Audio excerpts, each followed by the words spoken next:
Oh, hi!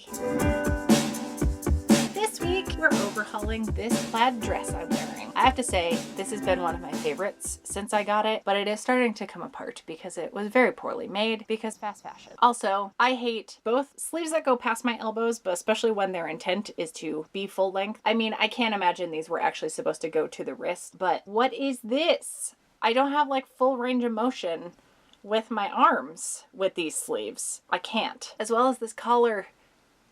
It is uncomfortable. I don't like when things are very, very close around my neck, and I tolerated it for a while. Realized I don't have to settle for garments. I know how to sew. We're gonna make it better. I don't have to torture myself like this. Otherwise, this is the softest, most comfortable dress. I don't mind how short it is, although I don't think it's passable for like a workplace, but I do wear leggings under it, and I'm perfectly comfortable with that ensemble. But the collar situation and the sleeve situation, something must be done. And a lot of you seemed super hyped over this houndstooth dress I altered again, which was my third attempt at making it something I would want to wear, and now it is finally in a form that I want on me all the time. Although it's a little formal feeling, like I'm kind of waiting to wear it to weddings or something. I don't know when those will happen again though, so maybe I should just wear it more often. But it does have a little more upscale feel to it, where this nice soft plaid, very casual vibes. So if I do a similar neckline, which a bunch of you asked me to show you how to do, which now that I have found another project to do it on, I am so pumped. I think it's gonna seem more daunting than it actually is, because that's what happened in my head, is I got like a little overwhelmed trying to figure it out, but it's literally just tracing lines. You've got this. I super promise, if I can do this,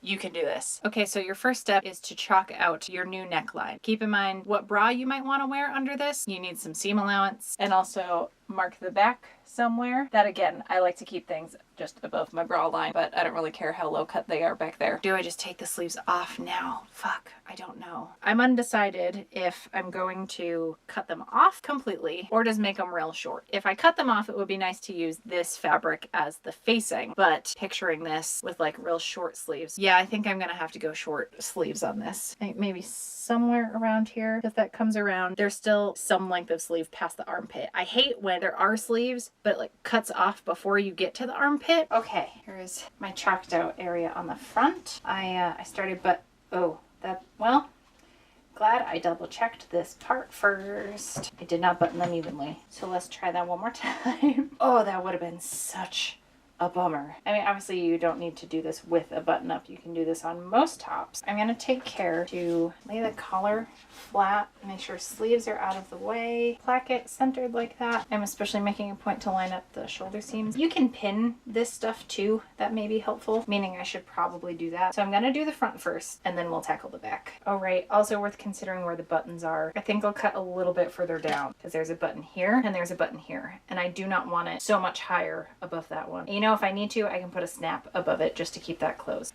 Just making sure there's no folds. There is a pocket here that I'm going around. I will unpick that later. I figured, you know, I'd be cutting off part of it, so that will make that part of the job much easier. I'm gonna go grab a pin. Pin as much as you need. I tend to play it a little fast and loose with my pins. And honestly, it's not a bad idea to pin the edge you just cut through, because we're gonna be tracing along that. Okay, now we're moving on to the back. Same thing, take a second to line things up. I have this cinch belt situation that scrunches it up so it's a little more fitted at the waist, but just consider anything like that on the back. Also helpful that this is a plaid, so I can kind of pick a center line and then just follow that down, right? I'm gonna try to be smart, and I'm gonna put some pins in before I actually cut this. Save myself some headaches later. Okay, so here's where that cut ended before. This is the shoulder seam right up here. I'm gonna bring this down pretty straight and then start to curve it. And you can make pretty much any shape you want. If you do a sweetheart neckline, you just make an opposite direction curve here and then come up into your shoulder. It's not that tricky, but doing the facing is a little bit more of a pain in the ass with clipping the curves. And now I've cut myself a little plaid dickie. Cool. I'm gonna go grab some paper. Any paper you have will work. Here is my shoulder seam. We're gonna have to do this in two sections. So this is the back, still folded in half how I cut it. The layers are pinned so they're laying flat. I'm gonna mark where that shoulder is, and then I'm going to follow around this curve.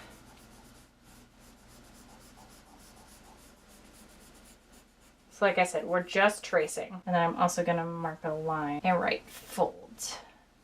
Oops, I can spell 4-letter words. Okay, can you actually see that? Yeah, you can kind of see that. It's okay if it's not perfect. I'll smooth it out when I'm cutting things. And then this will need to be a 90-degree angle. We'll grab a ruler and sharpen that up at the desk. I'm gonna leave a bunch of room because we're gonna need to like extend this out this way. So I'm just gonna go to the other corner of the sheet, find our front. Same thing, here's the shoulder seam, and like keep it at the same angle of the shoulder seam. Actually, I need to move this over a bit. I need more room on this end because there's a button placket, so we're gonna need to add seam allowance to account for this folding over situation. I'm gonna write placket to remind myself. Same thing, just loosely tracing here. Not too bad, right? Okay, here are our two lines. So here's our front curve and our back curve. Now I can take all these pins back out so I don't stab myself. Oh, fun little story while I'm doing this. I use a big cutting mat and a rotary cutter at work a lot because I hem a lot of pants and do some pretty straightforward alterations at my day job. I usually have headphones kind of come down the front of whatever I'm wearing, and then I have my phone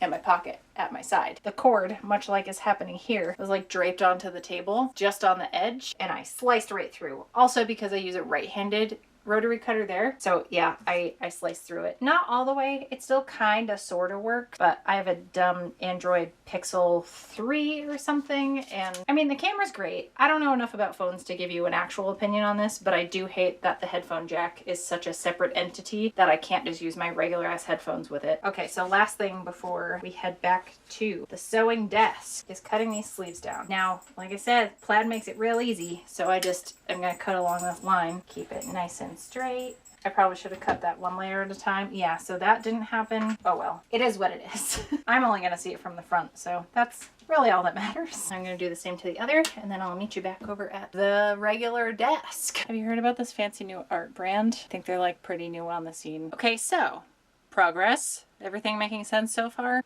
I hope so. I did actually find the facing patterns that I made for the houndstooth dress that I was talking about before. I was actually really proud of. It felt like a pretty ballsy move to hack into that dress like that. This is the back curve, which is a lot like the curvature I'm doing on this dress, but this is the sweetheart curvature for the front. It was more angled. It wasn't like straight down and then sweetheart neckline. This is what I meant. It like is the opposite type of curve.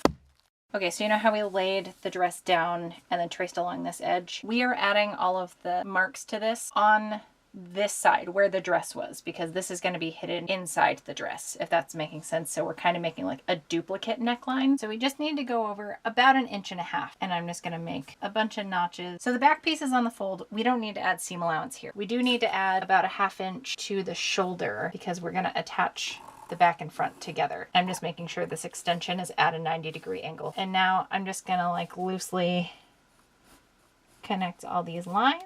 I mean, it's all pretty freehand, so it's not going to be exactly perfect. As for the front, because it buttons in the front, I'm going to add about 1.5 inches because that placket is about 1 inch wide, and bring that line down 1.5 inches.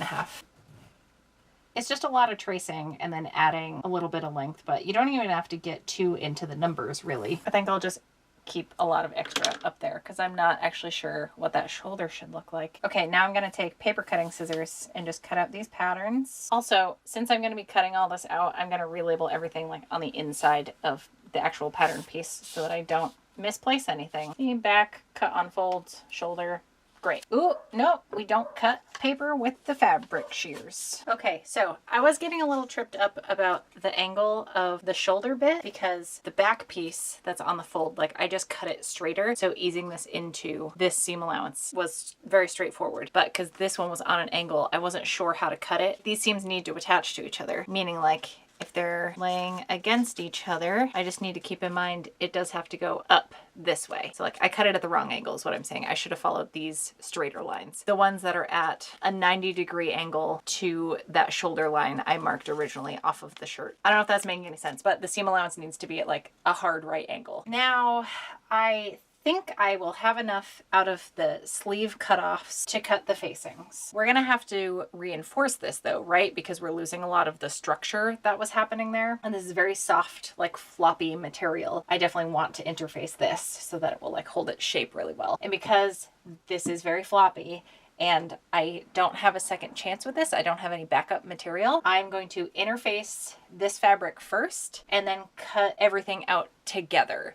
I know it probably seems a little bit wasteful maybe, but it's just so much less of a headache for me. Oh, right. And I also unpicked the pocket. You can see there's like a little break in the fabric. There it is. Yeah, you can see. Though when it's on, I think it's going to be less noticeable. And I steamed it pretty excessively with my iron in it. It only closed up the holes a little bit. So if it's really sticking out and prominent, I will just put a patch over it and it'll be fine. And maybe make my own little mini pocket. I don't know. But yeah, we're making a lot of progress. Honestly, the hard part is over. It's just like cutting out and then sewing on the facing and then hemming the sleeves. So truly, it's not that many steps. It is just finicky bits, but not difficult bits. You just got to pay attention to where the angles are and making sure things are going to attach nicely. All right, I am definitely rambling because I'm procrastinating standing over the ironing board again. It's so hot out. Okay, so my front piece is going to be 2 separate pieces, but they're going to need to get mirrored. So I've taken 2 pieces of the interfaced sleeve bit. This is a pretty small strip that I had, and it's like just wide enough for this piece. So I took care to get it nice and lined up over here. And then I'm gonna lay this here. Because it's getting mirrored, it doesn't really matter which way it goes on. I'm gonna trace around this instead of messing with pins or pattern weight. You could use a tracing wheel for something like this, but I have my trusty old super fancy Crayola. Actually, to be fair, younger me did feel bougie as shit if I got to use a Crayola set of art supplies because I was often stuck with fucking rose art or worse, and they are just not comparable. Okay, so that's traced out. I'm going to pin through both layers of the flannel and the interfacing just so this isn't moving around on me. And it is going to move a lot less because I have done the interfacing already. Ooh, wait, I almost fucked up real bad. I didn't double check the shoulder situation. I forgot, but I caught it before I cut. Just barely before I cut. That would have been very bad. Okay, yeah, because remember, like, these need to meet up here, and I needed to straighten that out. I'm going to leave some extra here because I can trim that up once I have it stitched together. I'd rather leave more fabric than I need than cut it too short and have like a hole somewhere. Crisis averted. It probably isn't like the hugest deal. I just don't want any gapping anywhere, and I went through all this work to get it precise in every other way. I don't want to shortchange myself now, you know? So yeah, this is kind of a weird shape, but I can just nip whatever excess there is and it should be fine. Oh my god, I can't imagine doing this part without having interfaced the fabric. Not crazy thick, a little bit of movement, but still will help add some structure to this. So I just need to find a spot where I can fold this in half. But I have this slit in the shoulder. No, in the sleeve, in the cuff, the opposite end of the sleeve from the shoulder. So I gotta avoid that. But I think the rest of this will work out. Fabric is covered on all sides. I'm going to keep the slit on top so I can keep a better eye on it. So there is only one way you can lay this out, which is making sure the fold line is straight along the fold. So I made sure to make this edge straight. I'm actually going to pin all this down first because if it shifts while I'm tracing this out, I'll be kind of screwed. Just to repeat, it is mostly tracing, making a facing. There's the chorus to your garment reconstruction song. You're welcome. And I will obviously find a way to use these interfaced scraps. I mean, I use all my scraps anyway, even if it's just stuffing a toy for Bert. Apparently, the type of interfacing you are supposed to use for a t-shirt quilt is like the hottest fucking commodity of 2020. And every time I go to try and find it, as I would like to one day make my fucking t-shirt quilt, it is forever sold out. It's very frustrating because I have things that I want to make and other motherfuckers keep scooping it up before I get to it. Do I sound enough like Veruca Salt yet? Okay, so here are my 2 separate front pieces. Glad I have super weird looking shoulder bits so that I know which end needs to get attached where. And this is my full back curve. So excited. I'm just gonna stitch at the shoulder seams. Nothing too daunting. I'm going to do pretty small stitches because there is a lot of strain on that seam. Right, so the bottom edge of the facing has been serged. Cool. It's always very satisfying when there's like a nice clean serged edge. I just rethreaded my machine so it's like working fully, operational. Operationing fully.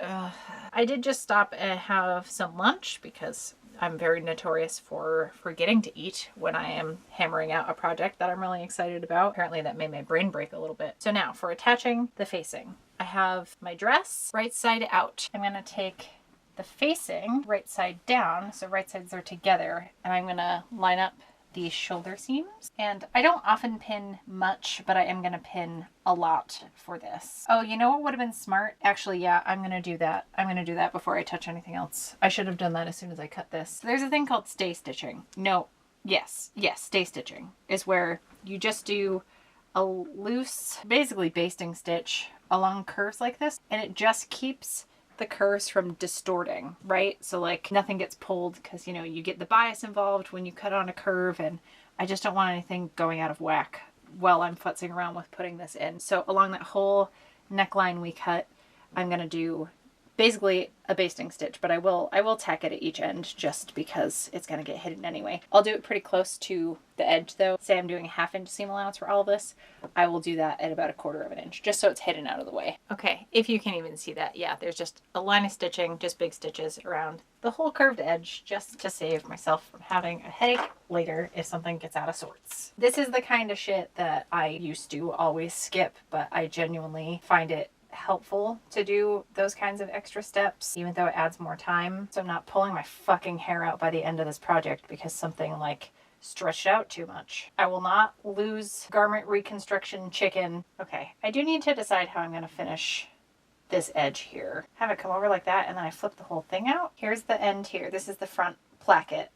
So this folds over and I stitch it around, kind of sandwiched in there. Then I can tack that down. Yeah, I don't hate that. Okay. And my button is still well out of the way down here. I think because it'll have this extra structure behind it, and some of this will get eaten up by the seam allowance, that will be in pretty good shape for having. Because, you know, you don't want the button like right at the top. You want it to have a little bit of room above. And I think this is going to work out perfectly. Then once you have your millions of pins in place, I'm just going to stitch from one placket all the way around the first shoulder, around the back, the second shoulder, down around to the other front placket bit. I'm going to do small stitches because this is a pretty curvy spot and like I want it to not fall apart. And this is a loose weave, like that's kind of the problem in the first place, is this was starting to fall apart. And I'm going to go at least 1/2 inch in, if not 5/8 inch in. Okay, so we have our seam allowance. Now we need to trim it down, especially on the inner curves. It's not going to fold out nicely unless you get it narrower. And not too narrow, because the whole fucking problem with this dress is that the seam allowance was too narrow for how loose of a weave this is. Then we're going to understitch, which is where we top stitch the facing, but stitch the seam allowance to it. Whoa.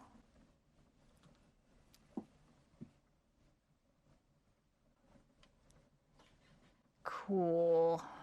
Well, good thing I'm to the part where I need to hand sew now. Okay. I have it covered because, you know, power outage. I did some hand sewing to finish the sleeves. I just did a regular double turned hem situation. All that was left was pressing the facing to the inside of the top. Are you ready? Because I kind of squealed a little bit when I got it on. For a hot second there, I thought I was way too short, but then I got it buttoned up and was like, okay, I didn't completely fuck up this dress. Oh, and I can wear like real fun statement necklaces with this, which I'm excited about. And, okay, ready for the reveal. First impressions. What do you think? I think it came out so good. This is the sleeve situation. I'm really glad I kept sleeves. I think it would have been a little too much just having this bit. I really like the shape of this. The one thing I may alter after I'm done here is like put a snap. Like I did with my other button-up dress flannel thing that I did recently. I may put a snap here just to keep this like a nice fluid line because it's kind of drooping in on itself. And yeah, I think keeping like a nice clean line across, that'll solve that one little issue that I'm having. This is the back, and I'm really, really happy with like how smooth everything looks. I'm so smitten. Oh my God, and now it's good for actual fall now and not just dead of winter, because that's kind of when I had to reserve it. I just hate having my arms covered unless it is that cold that I need to be fully bundled up. But when I'm working with my hands and doing anything like eating, which I'm pretty much always doing if I'm not actively sewing or editing, and I'm just so glad this gets to go back into my wardrobe. I think because of the color palette and stuff, it's not skewing too baby doll-y, which I panicked about when I first started to put it on. It was like, oh no, what did I do? I think it's a pretty flattering neckline. I don't know. I like it. It's funny too, man. I can't handle anything being like up around my neck, but I used to have a lot of issues with having anything even that much exposed. If this bit of my clavicle was visible, I got really, really self-conscious. I know I'm like very bony up here and I have broad shoulders, was just always very, very self-conscious about it. And then over the years I got a little more comfortable. So if younger me could see that I was comfortable and honestly preferring more open things, just I run really, really hot also. So having some open exposed air is really nice. And the fact that I'm okay having tank tops and stuff on, anything without sleeves.